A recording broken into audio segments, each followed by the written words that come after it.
It is showtime.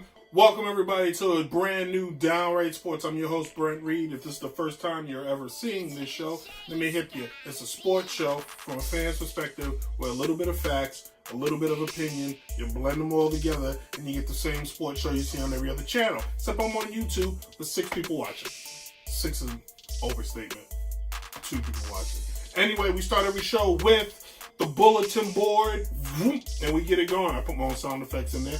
Larry Fitzgerald, wide receiver of the Arizona Cardinals, is signing up for another year. So that means he likes losing. A guy who's deemed one of the best wide receivers of all time is choosing to keep playing on a losing team.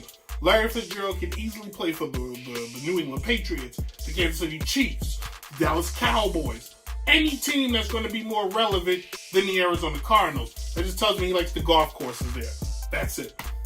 And then finally, down in Australia where the toilet goes the other way, Mike, Serena Williams loses in the quarterfinals, so she will not be going to the championship, meaning she has to wait until the French Open to tie for the most career Grand Slam wins, career Grand Slam wins.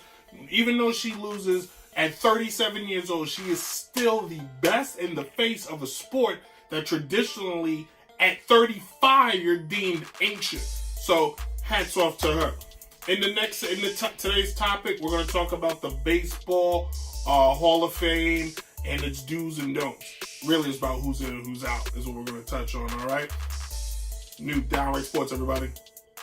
Check it. So, today's topic is the Baseball Hall of Fame. Yesterday, it was announced that there's 4 guys entering the new class of Hall of Fame. It's one of the most exclusive Hall of Fames in all the major sports. It was always known that the lowest number of guys to get in was better because that's how exclusive the Hall of Fame has been for baseball. It's also the oldest Hall of Fame out of the major sports. Here's the kicker. The Baseball Hall of Fame has traditionally been the place that the greatest go, and then maybe some years down the line, a guy who was just on the cusp of being great to legendary kind of gets in. We just didn't see it until later.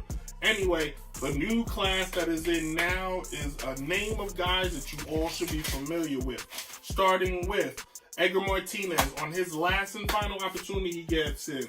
Mike Mussina, former Yankee and Oriole, gets in.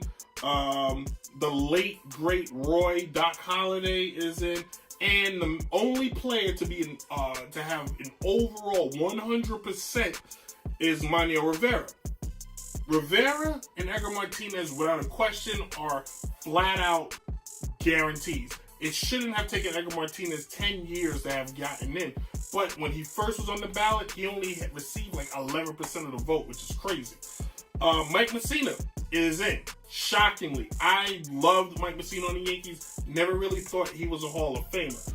Doc Gooden, I had to go back and look. Guy was fantastic for a period of time he played. He was great on a Toronto team that was terrible. Never went to the playoffs with Toronto because they were horrible.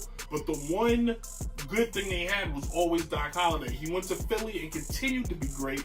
Philly would win the World Series in 2008 without him. Sign him in 2010 to try to get back there. They never would, but he did. He's one of 2 people to throw a perfect game in the playoffs. How crazy is that? And he should be in. Unfortunately, he passed away a few years ago, so his family will be accepting what he's got.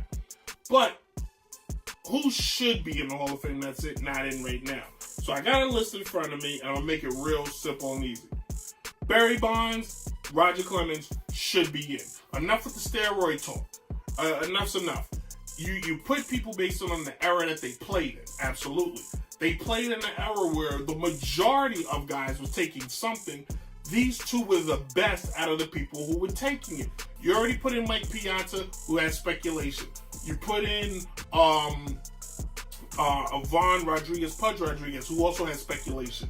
So if you're going to put in guys who have speculation, Roger Clemens and Barry Bonds they have speculation. There's no positive test. There's nobody out there saying, there's nobody that can really tie them to any of it. Put them in. The guy who has the most career home runs, the guy who has the most, is one of the best pitcher who has the most career wins in his era, second most career wins in his era. I believe Greg Maddux passed him. And they're not in. That's just, so you tell Hall of Fame. You're already saying the guy with the most career hits can't get in. Now you're saying the guy with the most career home runs can't get in. Enough's enough. Put him in because now we're creeping up to others. A-Rod, David Ortiz. If you put David Ortiz in before Barry Bonds, you all should be ashamed of yourselves. Because David Ortiz, there was a test that came out and said he was positive. Some came back later and said the blood sample, blah, blah, blah, blah, blah. Where there's smoke, there's fire. I don't give a crap what you say to me, all right? They should be in. Enough with the Curt Schilling should or shouldn't be in. Curt Schilling was always a good pitcher. He was never the best pitcher on any team he was on. He pitched for Philly. He pitched for the Diamondbacks. He pitched for Boston. But there was always a better pitcher ahead of him. He was never the ace boom coon. Messina at one point was the ace of the Yankees. Facts. Roy Halladay was always the ace on every team he was. Curt Schilling had some good moments, but not enough for me to be like, all right, that guy, bona fide. I never looked at Curt Schilling and had faith in him. How is that proven? Because the Yankees and other teams used to rock Curt Schilling on a routine basis when he needed to step up. He got one career moment, Game 7, bloody sock. Not enough to put you in. Who should be in? Omar Vizquel should get in next year. Manny Ramirez should be in. Gary Sheffield should be in. Billy Wagner, he was good. Jeff Kent should be in the Hall of Fame. If you think Curt Schilling's a Hall of Famer, Jeff Kent was just that much better, if not better. Jeff Kent's an MVP who won it over Barry Bonds, who some say is the best. Jeff Kent was the best second baseman of his time next to God, what's his name? Used to play for Toronto and then the Mets. Can't think of his name right now. But Jeff Kent was one of the best. If he wasn't the best, he was next to it, all right? We'll come back to this another day. I'll fight this another time. I don't want to go past my time. I'm trying to keep the show short. Anyway, that's what I got. We're going to go to the next segment, the post game. We wrap up the show, and I talk about the NFL. Downright Sports. All right, welcome to the post game. Let's get some important stuff out the way. You can hit me up at Twitter, and you know where you see at the screen. You can also, if you want to, you can email us. If you got a topic or a subject you want to hear me rant about, email me. You know, that's what we do. All right. Also, check this out. DJ Chase, he's got a new channel coming out. DJ Chase Got Beats will be coming to YouTube soon. More on the date. All right. So, the NFL. I did not use any of the stuff I researched in the last segment, but it's all good. The NFL, this past week, the Super Bowl, the two teams playing the Super Bowl has been announced. Yada, yada, yada. If you want to hear me talk about that, go listen to the podcast. I'm just talking. YouTube, at iTunes and Google Play and SoundCloud. But is the NFL the biggest soap opera next to the WWE or an actual soap opera?